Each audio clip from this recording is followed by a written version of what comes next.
In the beginning, she gave me of the tree, and I did eat. No, Odysseus, let him rack his brains with you and the other captives. I How to fight guilty. Impossible. Trust me. No one to weep for me, my friends.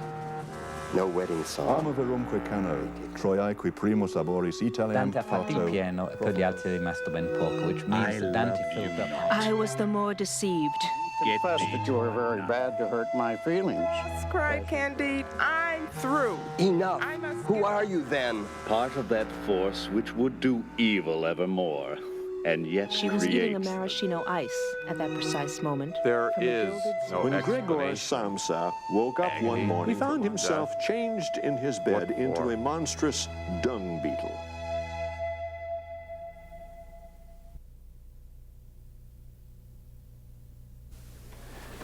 And welcome again.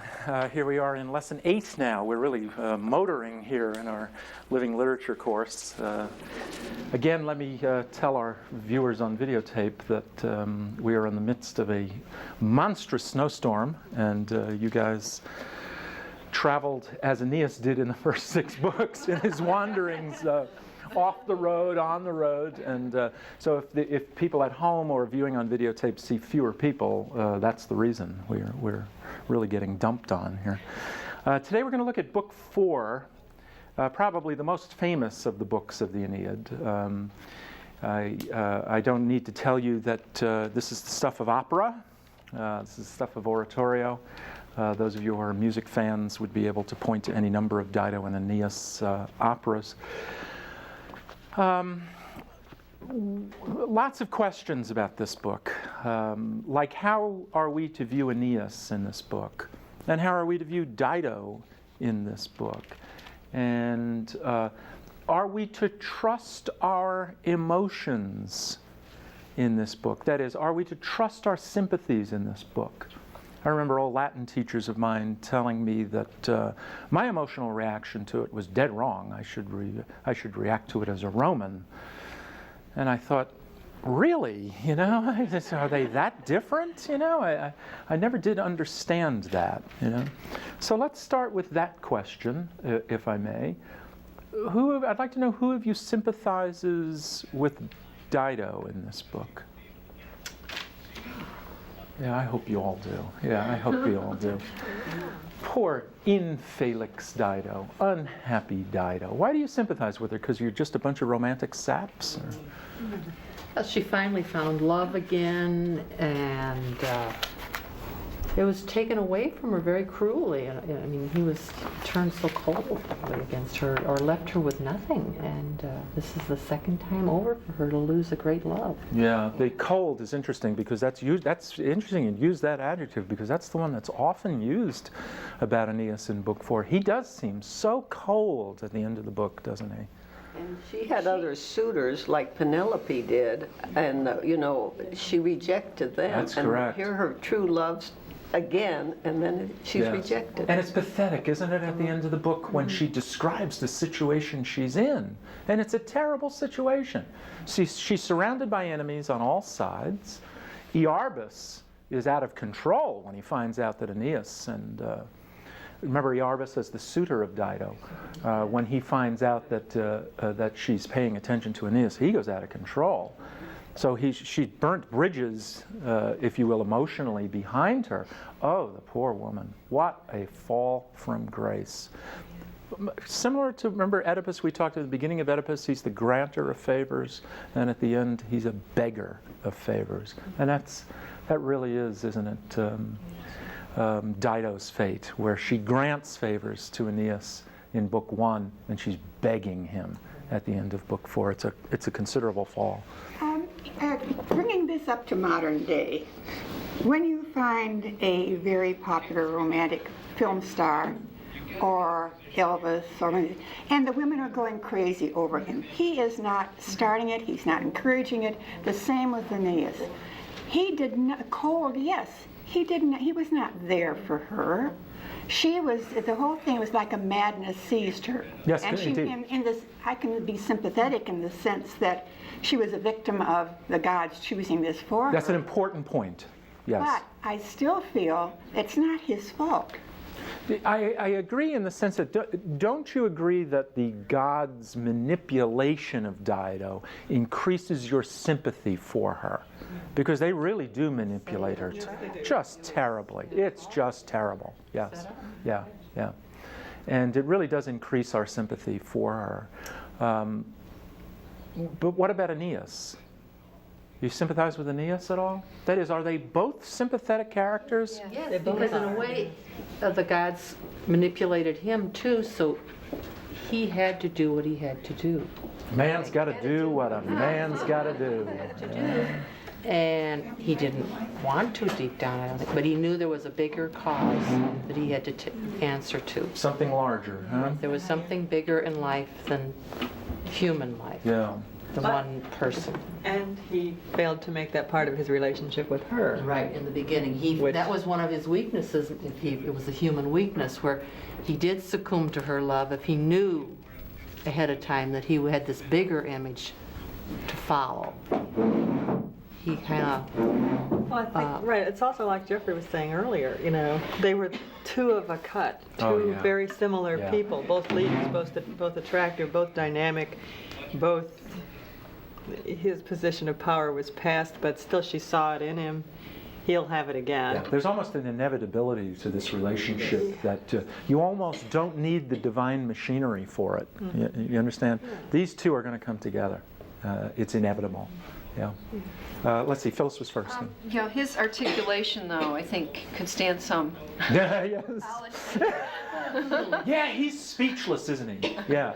Or even worse, he's a little too concise in his response. Yeah, you want more from Aeneas, don't you? Yes. Because of his power, you don't look to him to be impotent in the face of, and that is what you see when he's having his life choice, and it's not going to include her.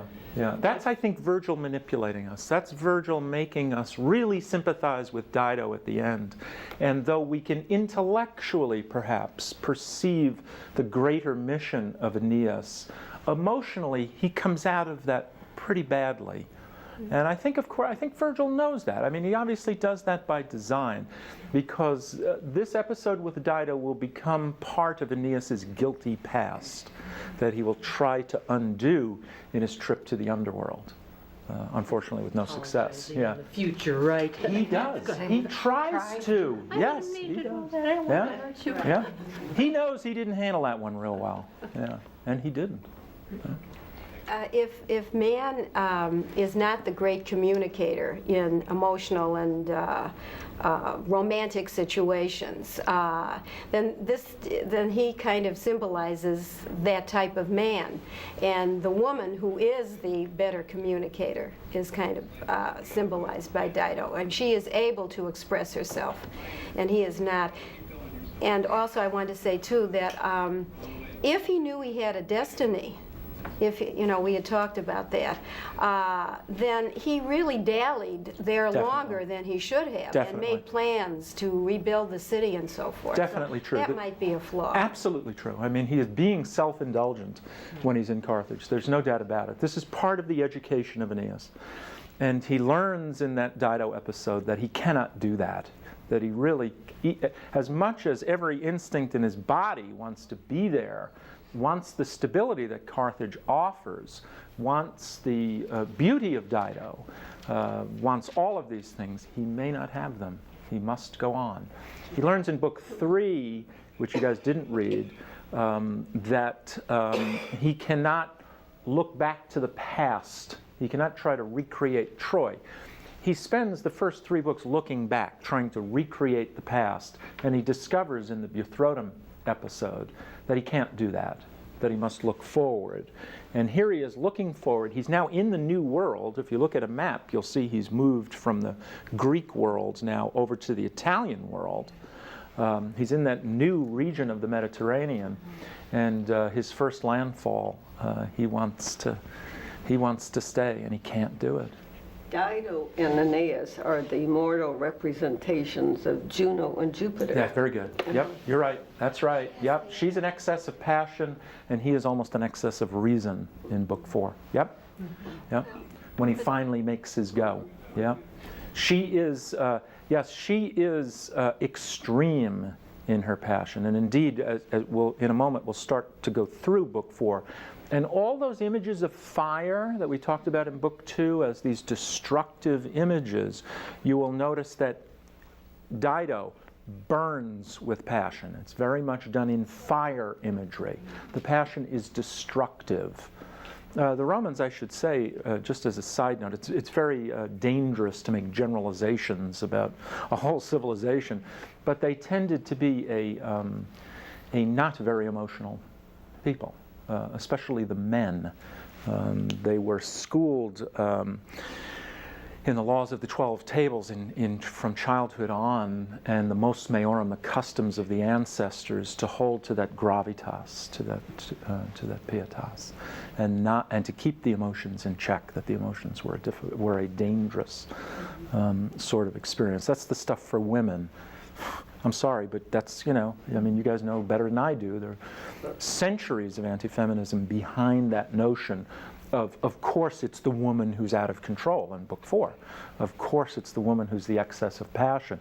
Of course it's the woman who forgets what's happening to her city as she indulges her passion and her city goes to ruin.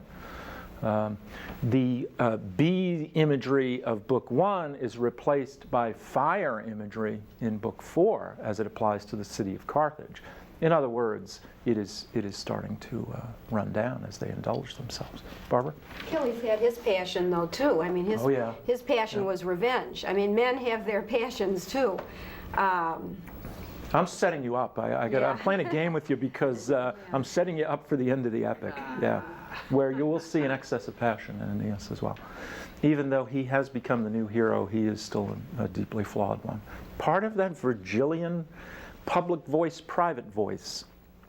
That's a nice way to think of it, The public voice talking about Rome's greatness and the private voice talking about the cost. And he's got those two voices all the way through the epic. I asked Tony Nuttall, A.D. Nuttall at New College, Oxford, to talk about Dido and Aeneas. And so we'll get to see what A.D. Nuttall said. Very, very famous English scholar.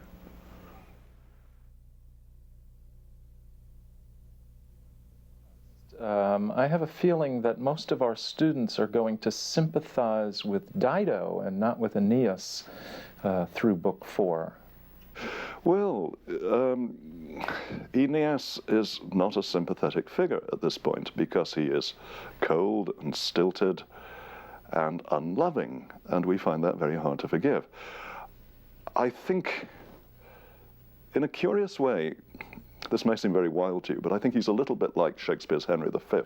Shakespeare's Henry V is a figure that people find it hard to love because he apparently is coldly separate all the time from this warm-hearted, jovial figure Falstaff in the Henry IV place. And this is because Henry V is dedicated to becoming king later. And we have slowly to understand this, but it makes him look cold and stilted. Similarly, when Dido makes her impassioned, loving pleas to Aeneas, she has all the rhetorical force and beauty that Virgil can produce. When Aeneas replies, he says in Latin, pro re pauciloquar, which actually means, I have a few things to say in this case. It's lawyer's language. And he stammers out the fact that he's got to go on. Now, although he does not engage our immediate sympathy, I think he does have Virgil's moral sympathy. I think Virgil, who is famous for pity, pities his unlovable hero at this point. And there is one, I can't exactly call it a strangled cry, but there is the point where he says that he does not, of his own free will, chase Italy. He said, Italiam non sponte meaning, I don't want to do this. And although the words are so quiet, they are, I think, very eloquent and can be moving when you think about the poem. Yes. He has to do what he's doing. Yes, in redefining the epic hero, he's redefining, isn't he, the virtues of the epic hero, and they become the unique virtues of Rome, the virtus, the gravitas, the pietas. I suppose it reflects the fact that the Romans are becoming aware that they are conquering the world, and they are half ashamed of that. There's a line in Horace, who is a contemporary of Virgil's, where he talks about the fact that Rome has conquered Greece but has in her turn been conquered by the arts of Greece. He says Greece, having been captured her fierce conqueror and introduced arts into Rome, into rustic Rome, he says. What that reflects for me is the feeling the Romans were beginning to have that although they had won in war, they were perhaps inept and had something to be ashamed of in a way. Therefore, they begin to stress all these notions of seriousness and responsibility and peaceful legislation. And to be fair to the whole imperial thing, they did produce one of the longest periods of successful peace that Europe has ever known, which is not to be despised. This means that they have a tense awareness of national destiny that the Greeks never had when they were listening to Homer. And one of the results of that is that implicit in the story of Aeneas all the time is the entire history of Rome. You know, in the Iliad, this is all about a great heroic subject, the wrath of Achilles. But I think it wouldn't be true to say that the Iliad is about the Greek nation and its destiny. In the Aeneid, every time you read a particular episode or event, you sense behind it a sort of analogy with subsequent history. Aeneas is felt to be like Mark Antony when he dallies with Cleopatra. Let's talk about the tone of the work, the tonal qualities of the work, if you will. Sunt lacrimae rerum, mens immota manet. Yes. Talk briefly, if you will, about that. Well, the Sunt lacrimae rerum is eloquent of something running all the time in the poem, pathos, a sense of pity. It means there are the tears of things. It's said to be impossible to translate. That's literally what it says. There is, all the way through the poem, a sense of there being a terrible human cost for the epic imperial triumph. At the end of Book 6, we keep returning to this Book of the Dead, but at the end of Book 6, when he's been shown a kind of television display of the future of Rome, which is a triumphal history, but at the end of that, you have the figure of Marcellus, who was the young adopted son of Augustus, whom he thought would be emperor. And this young man died. And you have this sudden elegiac note. He says, bring armfuls of lilies, manibus dat Elenia plenis, for this dying young man. And it is extraordinarily sad. Similarly, there is something tragic about the death of Turnus at the end of the poem, and you have the death of Lausus and the death of Pallas. All the time you have these beautiful young people dying too soon. Of course, you can say it's all happy because it's all for the sake of empire, but it isn't all happy. It is terrible. You also said mens immota manet, which, if I remember rightly, is Aeneas resisting the pleas of Dido. That has another great puzzle in it. It goes on, lacrimae volvuntur inanes, the tears flow in vain. He is compared to a great tree which is shaken but not uprooted in response to the pleas of Dido. People used to assume that the tears that roll fruitlessly at the end were Dido's tears as she tried to persuade him. But if you go back in time, you'll find that early readers, like St. Augustine, thought that the tears were Aeneas's. This is very interesting. The Latin doesn't tell you either way. If Augustine was right, what that line then means is that his inward resolution remained unmoved. But he wept. Aeneas, the epic hero, wept. And that again gives us the division to which we keep returning in the poem. So even within the triumphant epic hero, you have this terrible, unappeased, tragic feeling. Very stimulating guy. I got to tell you, that was has been really one of the highlights for me, was going to Oxford and going into the rooms of Tony Nuttall. And he then invited us to lunch afterwards in the Commons room. It was really quite a day, and he's a charming man. Can you tell the energy and the nimbleness of his mind? He's a English literature scholar, and he just had the Latin right at his fingertips. It was really quite impressive. He makes many of the points. I didn't remember the interview, I got to be honest with you. And he's made many of the points that we've been making this morning. Most translations now do have the tears as Aeneas's, not as Dido's in that scene. So he's, again, right on target on that. His point, then, you all understood that that Aeneas would have Virgil's moral authority at the end of Book 4, that he is indeed doing the right thing, the moral thing, by leaving her. But at what cost? Virgil is just always doing this, celebrating and undercutting at the same time. As he said, they have now conquered the world and they're a little embarrassed about it.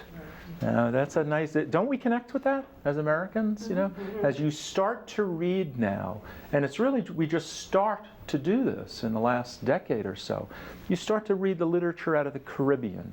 You start to read colonial literature, and you discover that those colonies view us very differently from the way we view ourselves. And we are going through a period in the country where we are a little embarrassed about the way we took this country. Our recent movies, for example, you know, the Dances with Wolves, or, you know, wherever you want to go with this, are lots of questioning of the American empire, that manifest destiny concept. And literally, as we were joking in the hour before, every film coming out of England now seems to be an end of empire film. Comments, questions? Yeah, Barbara. I think I interpreted something, but maybe I didn't, from what he said. He seemed to say to me that the Iliad was more a personal story with history and country as the background, and then he said that the Aeneid is more of a country-oriented theme with the personal as secondary. And I don't know if I agree with that yet. Of course, I have not read the whole thing yet, but to me what stands out are the passion of the characters. And certainly the history in the country is there, and the politics is there. But to me, I mean, it's not number one. I mean, that's... I think what he means is that in the Iliad, you're in a kind of perpetual present as you move through the epic. Yes, there are some references to Iphigenia at Aulis, and yes, there are some references of Paris stealing Helen, but you have no sense of a kind of providential history at work. When you come to Aeneid, however, it is clear that history is a linear line leading from the fall of Troy to the founding of Rome, and it's all part of providence. It is all part of the divine will. Rome's greatness, in short, is a product of fate, of Jupiter's will. And so as you read through the Aeneid, you are constantly aware of this history at work. And indeed, he dramatizes it at the end of Book 2, when Aeneas puts Anchises on his back. What is he putting on his back, if not all of the history of Troy?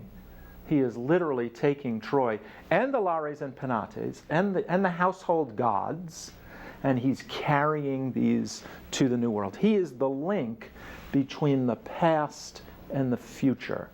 Anchises on his back and Ascanius by the hand. And it's Aeneas who is that middle link, who has to make that happen. So he's fulfilling a destiny. And indeed, part of what Aeneas has to learn, this is what makes him so different from the Iliadic heroes, is he has to learn a certain passivity in the face of fate. And that's a very strange, I mentioned it the last time, it's a very strange heroic quality, isn't it? A kind of passivity in the face of fate. Whereas the Iliadic heroes were all ego, you know, all self. The Court of Appeals in the Iliad ended at your skin. I mean, it was all you. In Aeneid, it's quite different. In Aeneid, we see the march of history.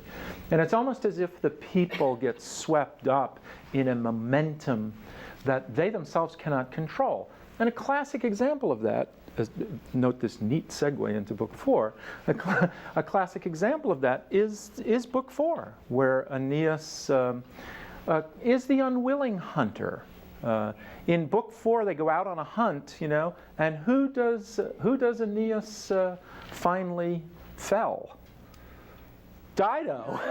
You know, it wasn't supposed to be that way, you know. Just as his first act on Carthaginian soil is a hunt and destruction, so is his last, you know. Yeah, it's symbolic of his treatment of her. Yeah, yeah, yeah. You know, don't you all have a sense, I do, and I wonder, it may be my own ignorance, but I frequently have a sense of history or events having a momentum once unleashed that are quite beyond human control. That probably is a sappy thing to say, but do you understand what I mean? That events can take on a momentum that the human actors sometimes cannot control, and this is part of the struggle in Virgil's Aeneid. It comes very close to life as we know it seems to me. Well, some of the wars, I mean, things just gather and beyond your control. But we were talking about the hunter and the hunted.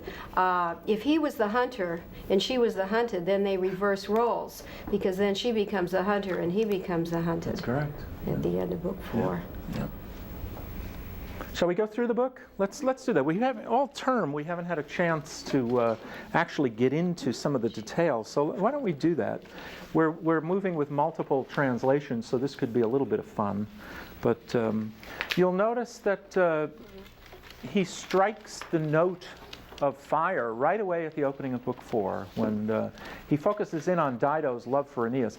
Aeneas has recounted in book 3, by the way, I should tell you, just to give you a little context. In book 3, Aeneas has recounted his wanderings from the fall of Troy to his landing in Carthage. And she's quite moved by this. It ends with the very moving description of Anchises' death at the end of book 3. So book 3 ends with Aeneas recounting the death of his father and what that did to him. And it's, given what I said about the pater familias and given what I said about the family orientation in Rome, this is a really significant event.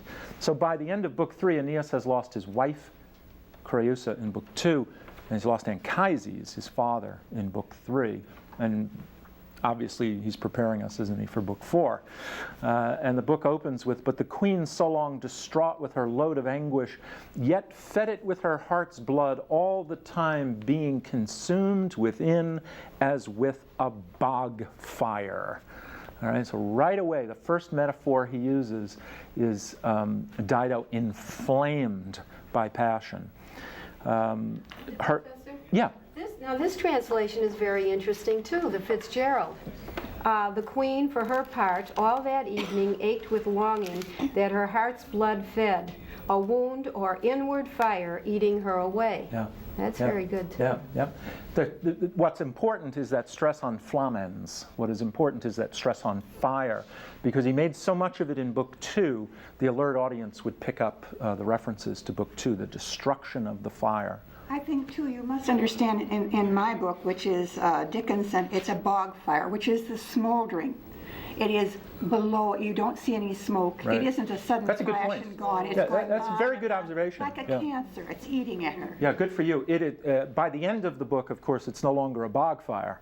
By the end of the book, it's no longer smoldering. It's a conflagration. But that's a very nice point. It doesn't show either. Yeah. It's all inside. So anyway, she turns to her sister, to Anna, and Dido is suffering all of the classic symptoms of the lover. Can't sleep, can't eat, right? Walks into the room, looks at the sofa that Aeneas was sitting on and stares at it and imagines him there, all of that sort of stuff. And then she makes reference to the vows that she made to her first husband, to the great love of her life, Sichaeus. And it really is worth noting this. She says, "Were my mind not made up, if I had no wish to keep the vows I swore to my first love, whose single infidelity was with death, if I had not lost the inclination to marry, it may be I would give myself this once to this man." Ooh, is she ready? I tell you, Anna, never since Sichaeus died, never since the household gods dripped with my brother's murder has anything had power to rouse my soul from its torpor to impel it. Yes, I feel again some trace of love's first fires. Here it is again, okay? So she swears an oath to her vow. She says, in essence, Sichaeus has my heart, and he will hold it. And I will not break the vow that I made to Sichaeus' dead body. within how many pages does she break that vow? It doesn't take a long time. A lot of tears, which should put out the fire until her sister encourages her. Yeah, right, and the sister does, plays the expected role. Anna talks about, in the next section, talks about all the suitors that Dido has rejected. These words set fire to Dido. Her chastity melted in a furnace of desire, and she made up her mind. I'm not going to beat this dead horse, all right? There's more fire imagery in Book 4 than you can imagine. It's everywhere.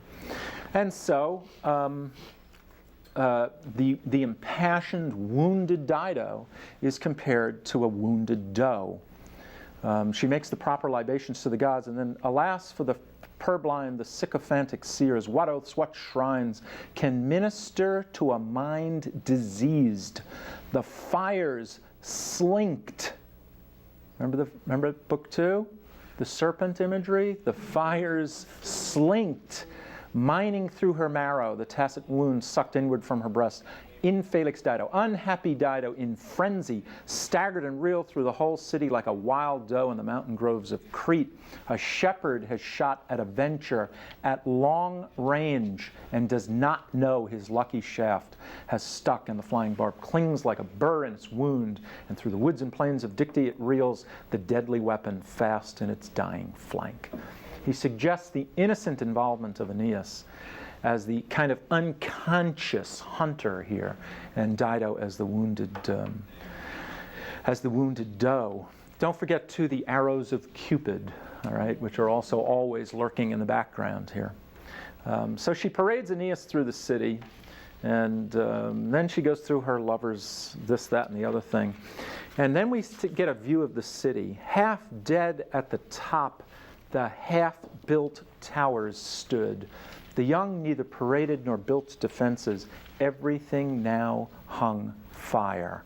It's a very striking contrast to the bee imagery that he had used in Book 1.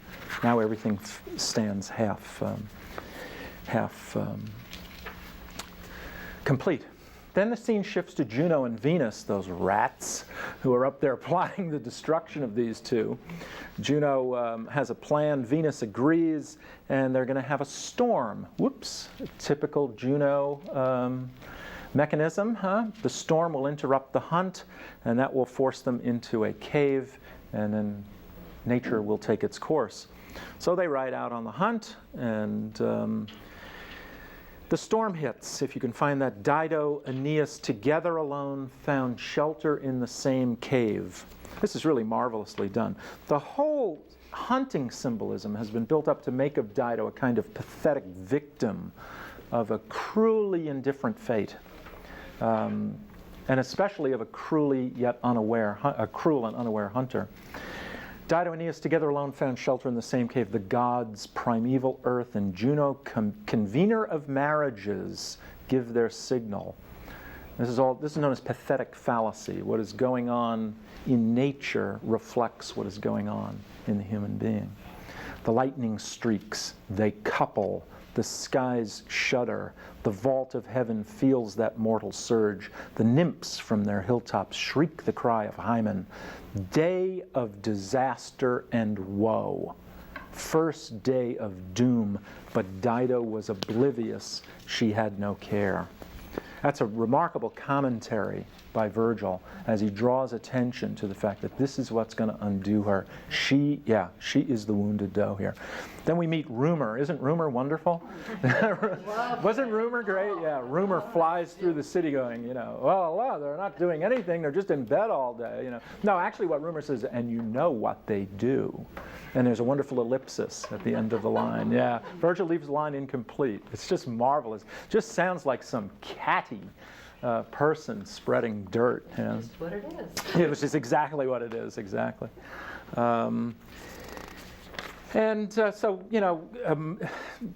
Jupiter sees that, sends Mercury down and says, come on, you got to get going, Aeneas. And Aeneas would love to stay, but he's got other responsibilities. His responsibilities are to state. His responsibilities are to family, and he can't. And he's absolutely terrified by Mercury when he comes down. He says, cowed by this apparition. Terrified Aeneas was dumb. His hair stood on end, his tongue clove. He burned to escape, to quit these lotus lands, thunderstruck with this stark ultimatum from the God of gods. Oh God, what can he do? With what words mollify the queen's fury? Aeneas right away is aware that Dido is going to go ballistic when she hears that he's got to leave. And Aeneas' first thought, you'll notice, is how am I going to do this? And how am I going to do it in a way that will not cause her great pain? And his quick mind ran through the possibles of the possible. Then he decided. He's a decisive guy, right? Didn't take him long. He sent for Menestheus, Sergestus, and Bolserestus, prepare the fleet for sea secretly. Now what's happening to your sympathies for Aeneas at this point? You stinker, yeah.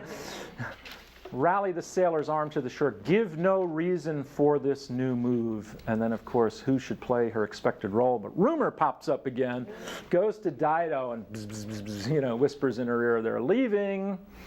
And Dido's response, this is about line 300. She, in mad frustration of mind, look at the adjectives he's using.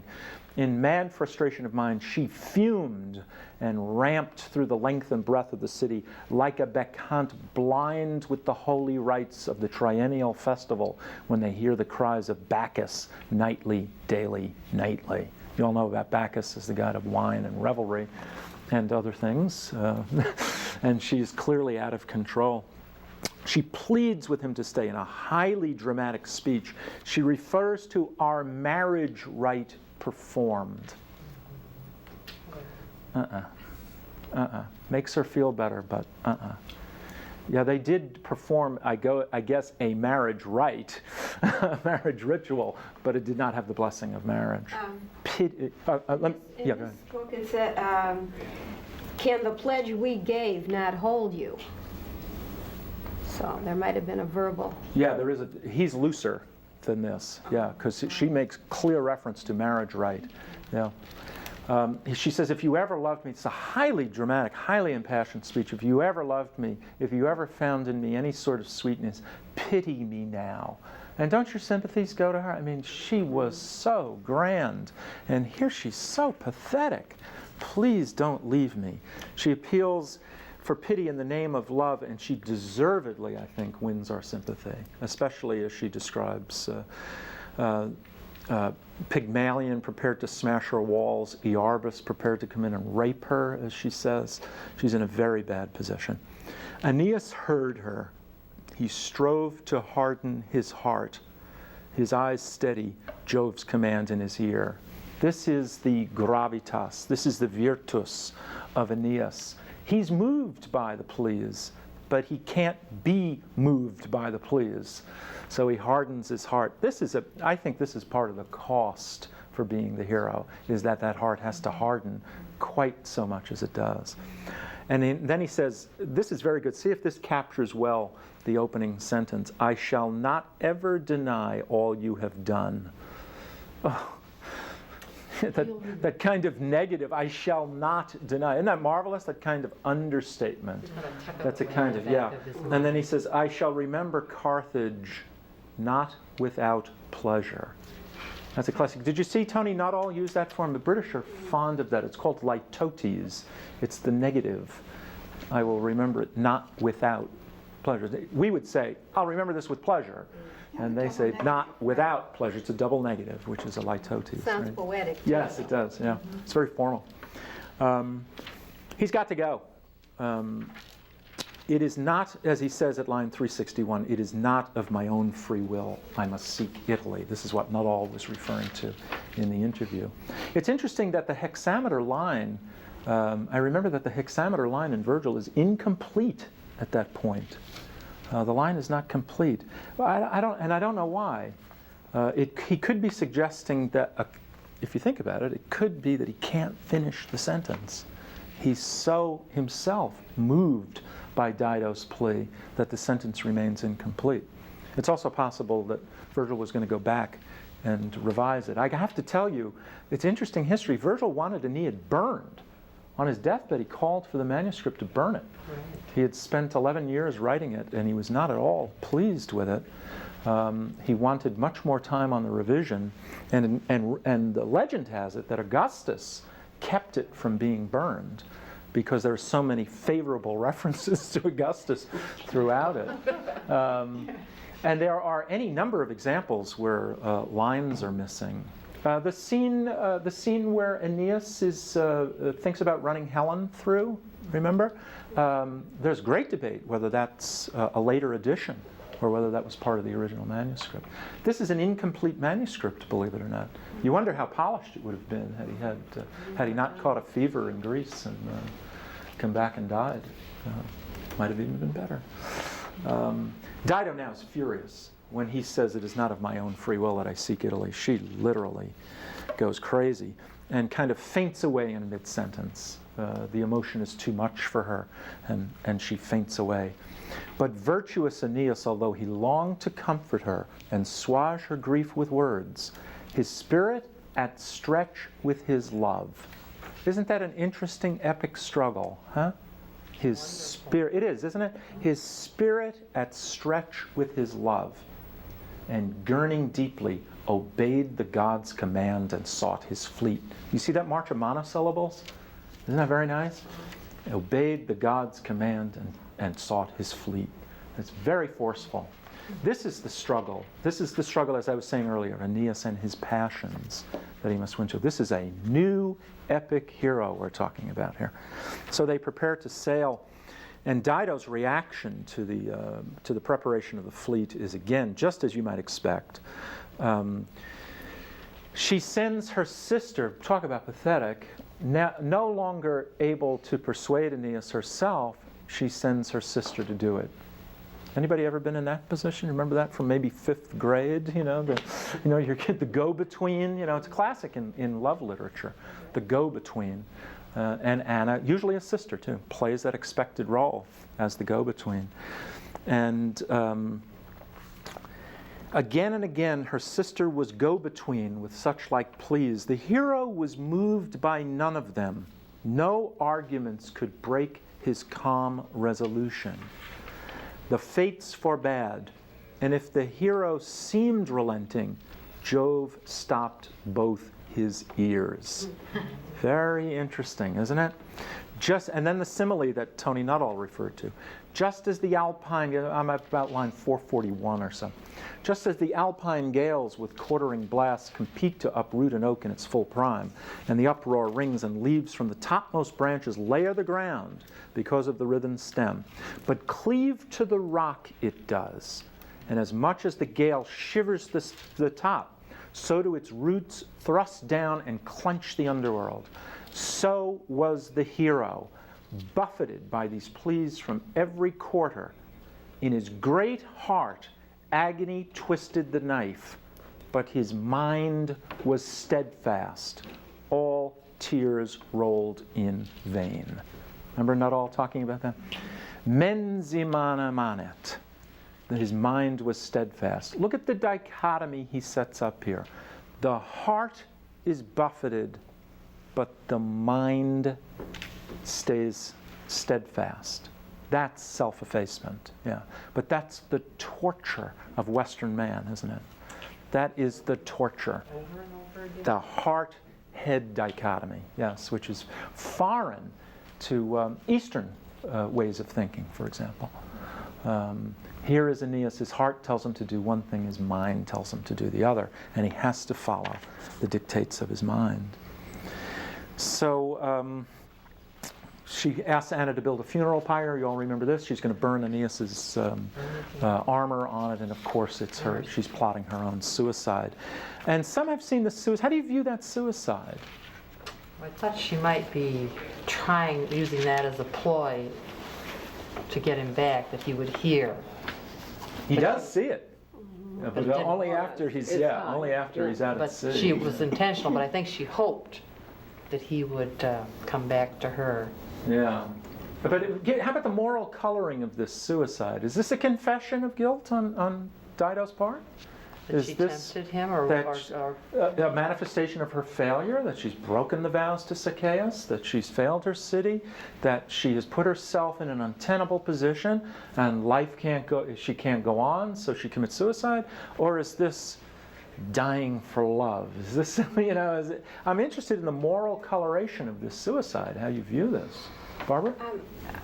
No, I didn't see it as any type of guilt on her part for not staying true to her husband and so forth. I saw it as she had no other option. I mean, she couldn't go with him. There was just nothing. All her suitors had been turned down. She has been self-effaced, and she had no other options but to. So it's a kind of a despair. Yeah. There was nothing left. Second love she has lost. I mean, this is two tragedies in her mind. So the suicide is not noble at all. For some people it is, some areas. I mean, doesn't she die for love? I mean, isn't this stuff of opera? I mean, Dido dies for love, Aeneas flees for duty. The classic stuff of opera, isn't it, is duty versus love. But there's another aspect, too, in that it's a consideration that never comes up that she would go with him. Yes. And that's because she's the queen of this city. That's precisely right. She can't. Leave it. That's right. Good point. That's right. And there's something, like in terms of a religious sacrifice for the sake of the city that goes on with that suicide. It's set up as a religious ceremony, like to build the pyre in the first place, and the altars are all ready. That's correct. Yeah. So and with the history of Carthage, in Western tradition as a place of human sacrifice, there's that aspect to it too. And out of those ashes will come a great nation, Carthage, which will fight 3 brutal wars with Rome, the Punic Wars, as you all probably know. You probably know the second one with Hannibal crossing the Alps with his elephants and all of that sort of stuff. That's part of the history that's in the background of this. A lot of people have taken various views of Dido's suicide. Well, and what we get here is how she sees it, and I think the way you were describing it at first is how I saw it too. But then you see when Aeneas is deciding, well, actually the moment's here, we've got to go. He's not thinking she's going to kill herself, That's especially. Correct. And her suicide was cleverly concealed. In that sense, I don't agree that it was a ploy. But his fear is that her people, she and/or her people, might actually do something to him and his men. And she's not seeing that at all. I mean, she sees the suitors she rejected. She doesn't see any possibilities. But even her sister has thought, I think, that she's going to burn his things. Yeah, Good right. for you, you yeah. know. Yeah, And Anna's then fooled. she'll stand tall, and she'll pull us back together, and we'll have a nation again. Yeah. In that sense, so lie. When she gives her reasons, listen to what she says. She says, "Oh, Anna, my sister, it was you who forced me on my foe." Aeneas has now become her foe. It was you who forced me on my foe. I was mad. Remember that from Iliad? Agamemnon, I was in the throes of Ate, yeah. I was mad. What you see her pushing responsibility away from herself. I was mad. You made me seem I was sane. I broke every law of the essence of true marriage. I broke them like a beast. Interesting metaphor, like a beast. The coupling in the cave then becomes like the coupling of beasts from Dido's new perspective. My faith vowed to Zacchaeus. I broke every vow like a beast. There's that word again. That's twice she uses the word in 2 lines. Could I escape scot-free and think I would not suffer the uttermost? So what is she doing here? It sounds as if she's escaping through the suicide, isn't she? Yeah. But there's nothing Catonic about this at all. You know what I mean by that? No kind of noble, principled suicide here. It's a kind of, almost a kind of ironic self-punishment, isn't it, for what she has done. And then the scene shifts abruptly to Aeneas after that most moving speech. And Mercury again appears to him, tells him to wake up and get moving. He says, "Cannot you hear the wind whispering favor? And she on the spit of her heart is roasting hatred, evil, and cunning, being foredoomed to die. Ooh, that's pretty grim, isn't it? Yeah. She was probably going to fire his ships. Yeah, so Aeneas rouses his crew, and off they go. And then we return to Dido, and Dido's curse on Aeneas. It's interesting that the frame, you know how I keep talking about framing devices? We begin with an oath, and we end with a curse in the Dido-Aeneas episode. You shouldn't miss that. It's very subtly done. His curse: if it be fated that this abhorrent monster, there's that beast imagery again, if it be fated that this abhorrent monster make landfall, if Jove demand it, let this curse be set upon him. Bereft of his son's face, plagued by a bold foe, let him seek help in vain. Let his friends die useless, paltry deaths about him. Then having made a traitor's unjust peace, let him never enjoy his realm as he would choose, but let him die before his time and lie unburied upon the field. And guess what? That's what's going to happen. Aeneas will never come to enjoy his success. That's going to be for others to enjoy, not for Aeneas. So she prepares for her death and kills herself. Marvelous scene. Isn't it just a great scene? When she literally falls on the sword. I mean, it is really spectacular. Oh, as she spoke, she fell upon the sword. They saw the blood spurt out on the blade. They saw her hands bloody. The keen rang to the roof tree. Rumor staggered. Remember how Rumor flew before? Rumor staggered through the appalled city. The palace was hollow with the women's howls. Echoes belabored the air with such a grief as if, like Troy, Carthage were overthrown. Fires leapt from roof to roof of gods and men. This is the result of Aeneas's unconscious hunting in Book 4. This is what it results in, something he could never have understood. Anna hears her and just goes berserk. And then it ends with one of the most ironic sections in all of Aeneid. Then mighty Juno, omnipotens is the Latin word, you know that, we still use. Then omnipotens Juno, in pity for her long agony, even the gods. You all get the point? Of course we sympathize with her. Of course my Latin teacher was wrong when he told me not to. Even the gods sympathize with her. In pity for her long agony, sent Iris down from Olympus to loose her imprisoned limbs and grieving souls, since she was dying not in the course of fate or a death deserved, but in grief and before her time, in an access of wild passion. Remember the terms that the epic began with, of reason versus passion, Jupiter versus Juno. Here are the consequences of this kind of passion. And it ends with her life was gone with the wind. And that's a rather abrupt ending here. But one of the things, besides the focus on Dido, I think we shouldn't lose sight of the fact that the book dramatizes the limitations placed upon this hero, what he can and cannot do. It's Dido who follows her own impulse, even to her death, right? Even her death is impulsive. Even her death was not part of the grand scheme of things. She foresaws fate. She breaks loose from the pattern, but Aeneas is prisoner to the pattern, to the large cosmic force. And I should think on that level, we feel sympathy for Aeneas as well, for both Dido and Aeneas. Yeah. Do you agree? Oh, you're also, boy, you guys are easy today. Wow. What has he learned? We're now through 4 books of the Aeneid. What has he learned?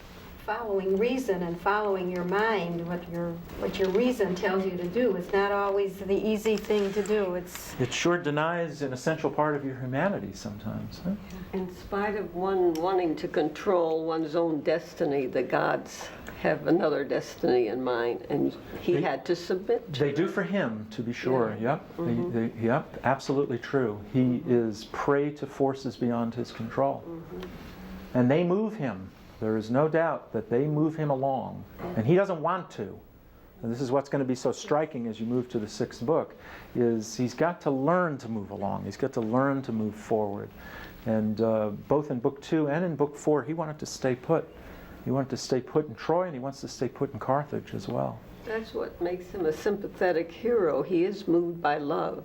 And Yeah. I think he genuinely loved her, but he had to go on. His destiny demanded that. He's going to try to explain himself in book 6 to Dido. I feel I really want to tell you what Dido does in book 6, but I won't do it.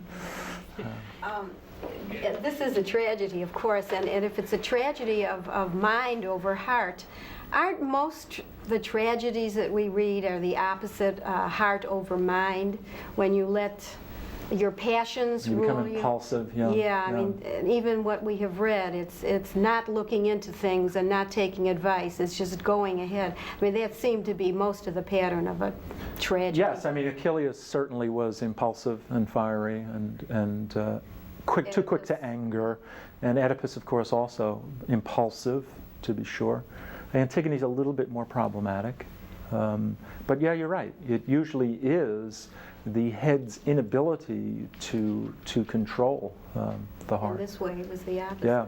You're going to see when we move into Dante, you're going to see you're going to find this just so dramatic you won't believe it. Those of you who've read Inferno will know what I'm talking about, where Dante has to learn to harden his heart against sin. Dante will go down into the underworld and start sympathizing with all these sinners, especially with Paolo and Francesca in Canto 5, where he literally swoons away at the story of their love. He is so moved by it. And that raises a very large problem. If we are so sympathetic to sin that we're swooning away, what does that say about us? You know, that's a very difficult issue. So watch this head-heart stuff. This starts to become dominant in the Western culture as we move through the medieval period into the Renaissance period. And you'll find this reference to beast, men acting like beasts, to become a dominant metaphor. I'll be introducing you in a few more classes to the notion of the great chain of being, where man has a curious state between beasts lower than him in the chain and the angels above him in the chain. And so Hamlet can say, what a piece of work is man. So admirable. Talk about his reason, which makes him angelic, but his emotions, which make him like a beast. And this is what Aeneas has to learn in these first 6 books, is to fight his own passions and control them, not like Dido, let his passions control him. And I think we are at the end. No, almost there, 30 seconds, okay. Any final quick questions? Why is love always synonymous with madness? Haven't you ever been in love? It's a divine madness. Yeah. Are you mad? Yeah, it is. It's a divine madness. Of course, when it's good, it's really mad. Yeah, of course not. No, thank God we don't sit down and outline why we love the loved one. You know? Yeah. Okay, thanks for your attention. We'll see you next time. Bye-bye.